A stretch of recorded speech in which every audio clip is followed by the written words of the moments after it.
Back at it again, and oh boy. Hey, it's getting ugly for Biden. Trump just can't take an L, it seems, man. Trump's taking all the W's. Like, share, comment, hit that subscribe button if you are new. And the only thing that can stop Trump now is just one thing. Let's dive in. To brand new polling out of Iowa on the Republican field for president. Joining us now from the big board, NBC News national political correspondent Steve Kornacki. Steve, what do the numbers show?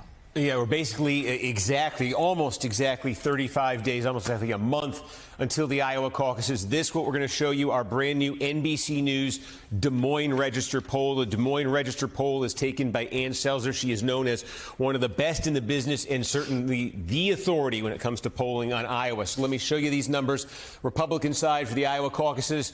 We now have Donald Trump leading with an outright majority in Iowa, 51%. Ron DeSantis, a very distant second at 19. Nikki Haley, 16. Ramaswamy and Christie at 4. We last polled Iowa in October, also with the Des Moines Register. Since then, look at this, Donald Trump's lead. He has added 8 points to his total. DeSantis up a couple. Haley, who had been moving flat. I think it's significant because in the month leading up to this poll, you had Ron DeSantis pick up the endorsement of the governor of Iowa, the endorsement of a key evangelical leader in Iowa, got a lot of press attention for completing a 99-county tour of Iowa, had a Fox News debate against Gavin Newsom in front of millions of Republican-leaning voters, and was part of that fourth Republican debate last week that Donald Trump wasn't in. So for all those things that we thought...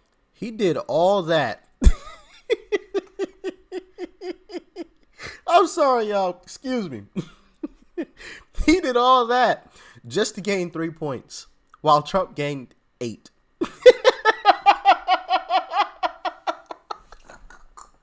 I'm sorry. That's hilarious because I don't know if you guys had seen the recent clip of Ron DeSantis. I thought about making a video on it, but meh. Meh. He tried to call Trump out for not wanting to debate. And I'm like, why would Trump step on stage to debate y'all right now? He'll step on stage maybe if there was one of you left, but why is he gonna step on stage against y'all? Like, he's got it in the bag. The only person he needs to debate right now is the shell of Joe Biden. But he did all of that to still be losing by 30 points. That's hilarious, man. That's hilarious. What might be giving DeSantis a boost over the last month? It is Trump. Despite not participating in the debates again, it's Trump who's made the big gains. Trump who's moved to 51% in this Iowa poll. Just a couple other numbers we can show you behind this. These are evangelical voters in Iowa. Remember, Donald Trump finished third with this group in 2016 when he ran in Iowa and lost. Now he leads it overwhelmingly, exact same number as what he gets overall. Evangelicals could make up 2 out of every 3 caucus goers in Iowa. That was the case the last time around. Where Trump really turns it on, though, it is first-time caucus goers. This tends to be a younger group overall. Look at that, 63% of folks who say for the first time they're going to go to a caucus are rallying behind Donald Trump. This is independents. Independents are a small share of the Iowa electorate, but I think it gets to the basic problem Nikki Haley has. Look how much better Nikki Haley does among independents. It's true in Iowa. It's true in New Hampshire. It is true in every poll we have seen. But in Iowa and in most of these Republican primary and caucus states, big exception being New Hampshire, independents are going to be outnumbered significantly by core Republicans. Haley has yet to show that she can make the inroads she needs with core Republicans. That is to say, Republicans who like Donald Trump. She's yet to show she can make those inroads to be competitive. Also, in terms of enthusiasm, we asked folks, are you extremely enthusiastic about your choice? Trump, look at that, 2-1, 3-1 advantage over his rivals. We asked folks, is your mind made up? 7 out of 10% of Trump voters in Iowa say their minds are made up. Again, more than double that of any of his nearest rivals. And then we asked this question here, a lot of work. Before he continues, that speaks to the Trump floor, right? I touched on this in a previous video. Trump has a floor. There are a good number of people who, no matter what, come hell or high water, we are voting for Trump. I happen to be one of those individuals. I don't care what's going on. It's Trump. Trump 24 or nothing else. Okay? It's Trump or Trump. You know what I'm saying? And so that's why I'm one of the individuals that doesn't worry a whole lot about, like an RFK Jr. because of that Trump floor. Biden doesn't have a floor. Biden doesn't really even have a fan base. Trump actually does have a fan base. You know what I mean? Or true supporters. Joe Biden doesn't really have true supporters. he ain't got no merch. Joe Biden now who said that?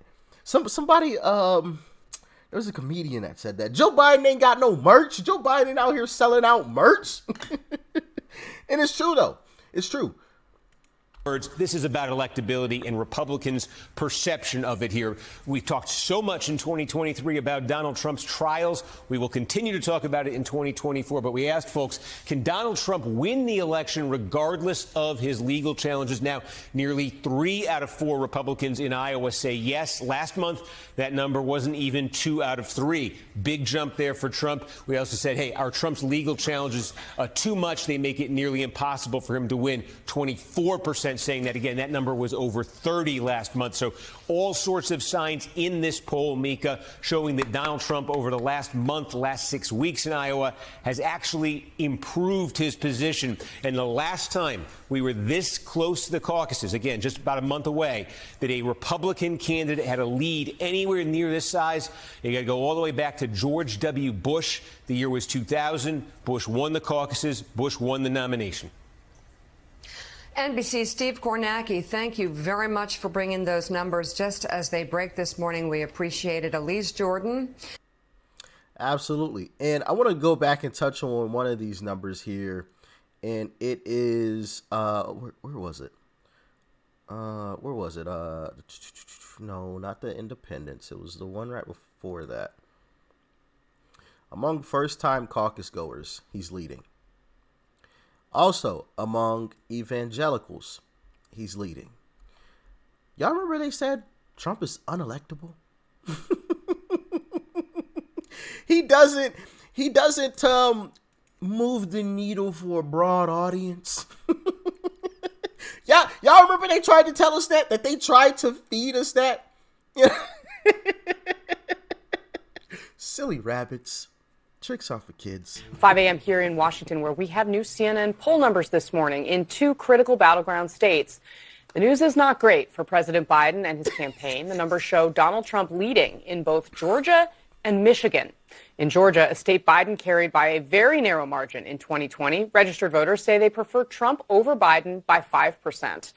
In Michigan, which Trump won in 2016 but Biden carried in 2020, our poll now showing Trump 10 points up. Note that a full 10% of those polled in each state say that they wouldn't support either candidate.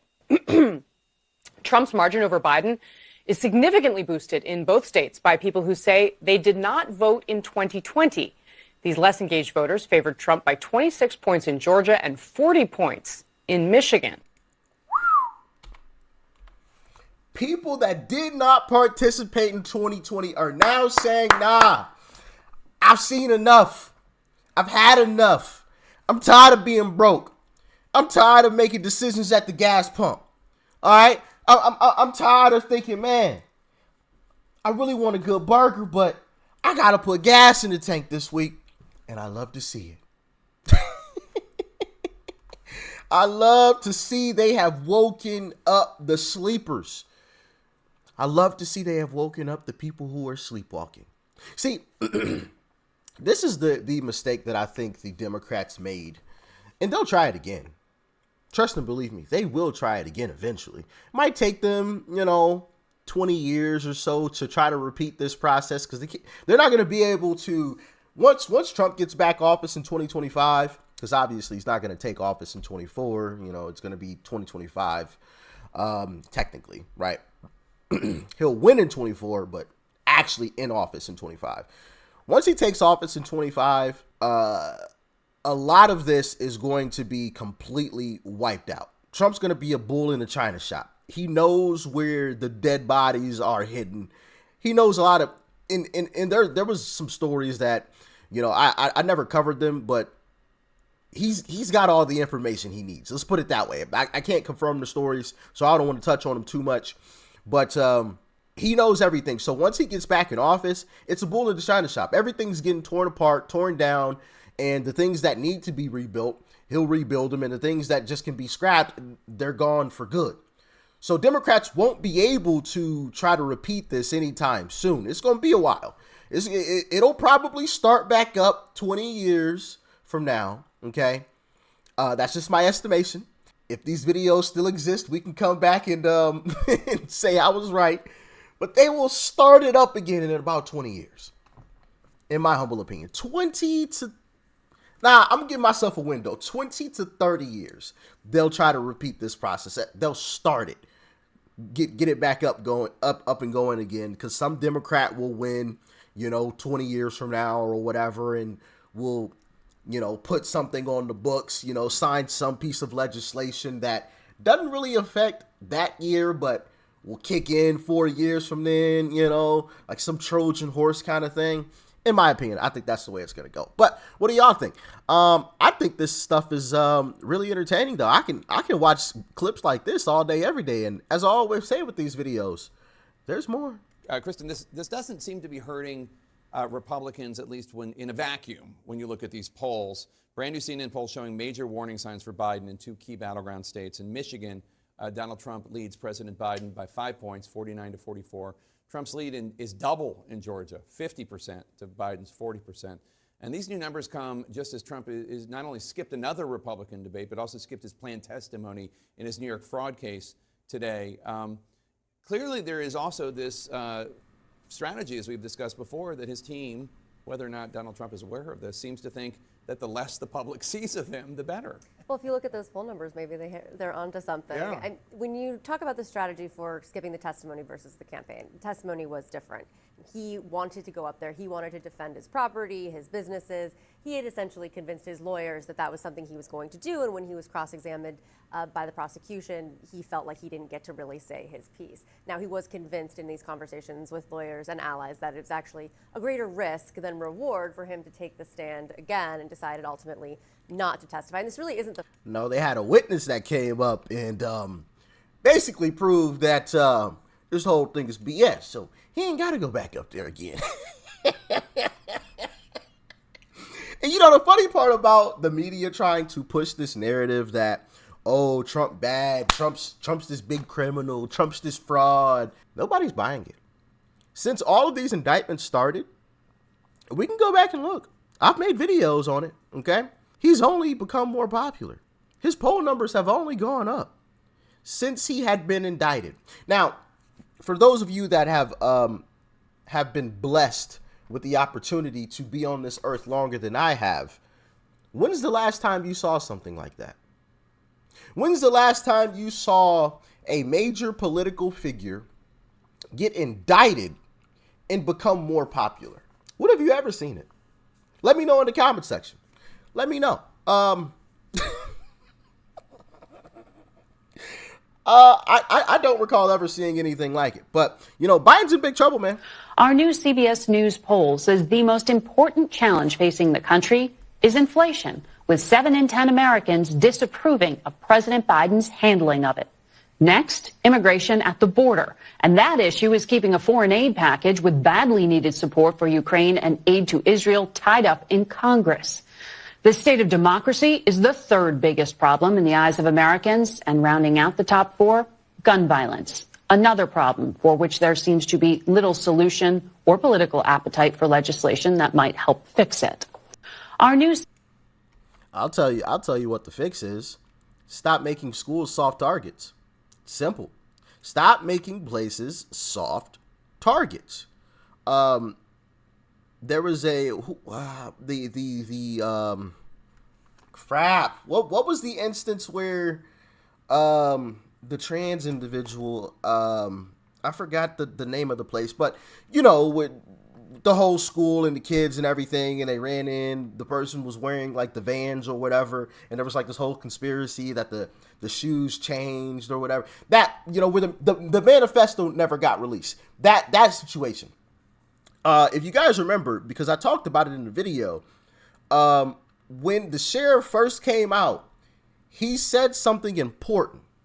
He said that person was going to go somewhere else. I don't remember the person's name. That person was going to go somewhere else.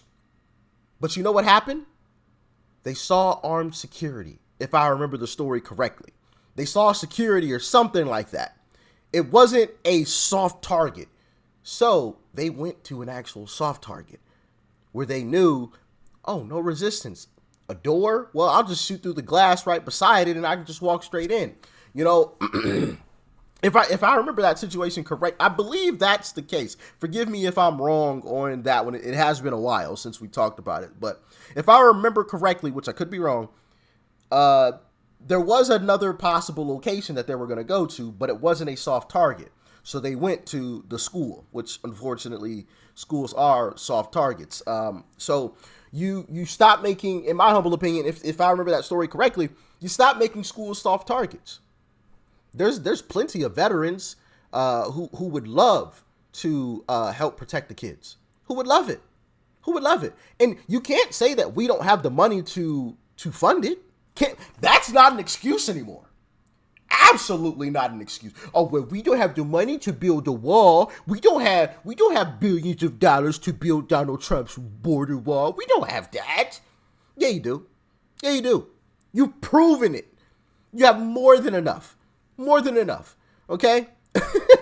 You have proven it. So that whole excuse, oh, we don't have money to provide armed security for students.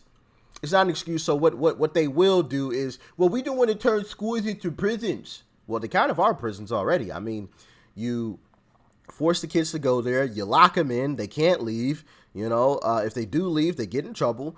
Kind of sounds like a prison to me, you know? You know what I'm saying?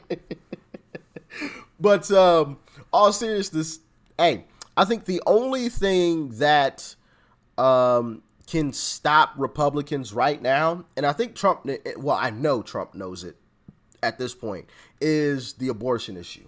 Because, you know, I was trying to wrap my mind around how Nikki Haley was rising in the polls for a while there. Now she's kind of dropped back down a bit.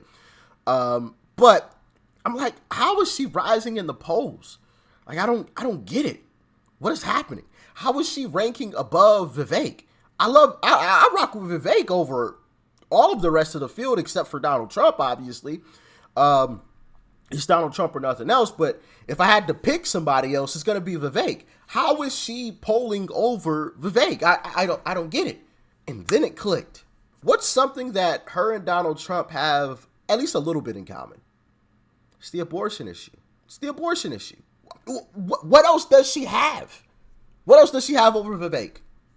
What else did she have over Ron DeSantis? You know, the people that she was mainly, Chris Christie, I don't count him, non-factor. What else does she have over them? Nothing. I mean, the fact that she's a woman, you know, sure, whatever, you know, people that like to play into that kind of stuff. But policy-wise, abortion. In my humble opinion, you could talk about the wars and whatnot, but I don't think that would have made her rise in polls. I think it's the abortion issue. And we talked about this recently, and a lot of you agreed that abortion is not the hill to die on right now. It isn't. And it's why I came out and I defended Uncle Trump when there were some prominent, political figures or political commentators that went after him. And listen, once again, this is no beef against these individuals. This is just me saying that I think they're thinking about this the wrong way, right? And hopefully at this point, everyone recognizes the mission. And from here on out, anybody who's trying to, in my humble opinion, anybody who's trying to push for Republicans to plant their flag on the abortion issue, they aren't true Republicans. The goal should be to win. And by planting your flag on that, you're basically guaranteeing you're going to lose. which in turn puts more babies' lives at risk, because by way of losing, you're putting more Democrats in control of making those types of decisions, and we all know what they're going to do. So the best way in my mind to go about this is to put the abortion issue to the side, or just say what Trump said. Hey, let's all have a meeting. Let's come to the table with each other and have a discussion about it. Right? That's fine. I'll take that. I'll take that. But the best way to do it after that is to try to re-educate the population on what it is, what it entails, and the negatives of it, and the positives of not doing it, right? And then presenting the question back to the American public, 3 or 4 years from now. But right now, the goal should be to win. Simple and plain. Simple and plain. If you truly want to save lives, you have to be in office in order to do so. You can scream to the high heavens, abortion, abortion, abortion, abortion. We need to stop abortion. But if you are in office to do anything about it, then why does it matter? It means absolutely nothing. So that's where I'm at with it. And I think Trump has done a fantastic job of navigating that, and as well as other issues along the way. So I think Trump is a really smart guy. I think that he will make the right decisions from here on out, as he has so far. So I don't see that as being an issue, but I do think Democrats will try to make it an issue. They will try to, attach Trump to the extremist abortion, side of things, right? And I think Trump will navigate it well. He will dispute it. So be aware. Don't be panicked or oh well, Trump's a traitor. Like, no, he's playing chess, not checkers. Recognize that. And it's just not the time now. It's just not the time. Plus, it's not even in the president's hands anyway. It's in the state's hands, but we'll save that discussion for another day. He'll just re-educate the population, I'm sure, and present the question to us all again in 4 years or whatever. Or Republicans will present the question in 4 years. But yeah, I think if you plant your flag on abortion, you're going to die on that hill. And I don't want to give up this country just to plant a flag on something that's a losing issue right now. That just doesn't make sense to me, when we could actually win the issue if we just won the election, right? So yeah, I think Trump will make some right decisions. As a matter of fact, I think he will end up choosing, for example, right? So listen, before it happens, and I got to make a video defending Trump once again, I will say this. Trump is probably going to choose a black person as his vice president for obvious reasons, because that's the time that we are living in. People care about seeing a woman or people of color, right, in office. That's just the times we're living in. Okay, so don't be surprised when Trump chooses a black person, or don't be surprised when Trump chooses a woman to run as his vice president. It'll probably happen. And if Trump is smart, he will do it, because he has a base that he knows is going to support him no matter what. He's got to win over the other side.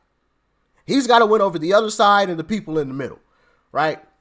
That's the thing that he has to think about. And if I'm putting myself in his shoes, the times that we're living in, right? And we can say all day long, yeah, race politics and gender politics, it shouldn't exist. It does exist. And that's the times that we're living in. We have to play with the cards we're dealt. That's just life, right? I don't care what cards you want.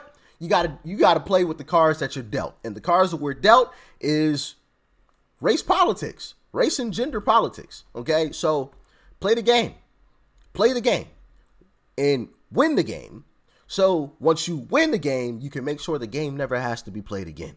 After 2024, we can make sure, hey, we don't have to play this gender game. Hey, we don't have to play this race game. It could just be the best qualified person.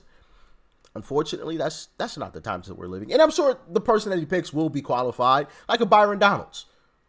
Yeah, Byron Donalds is new, breasts still smell like Similac wet behind the ears, you know what I'm saying? I'm joking. Shout out to Byron Donalds. But he still is somewhat new to politics, but I do think he still will do a great job. But what do y'all think? Let me know. Peace and love. I'm out.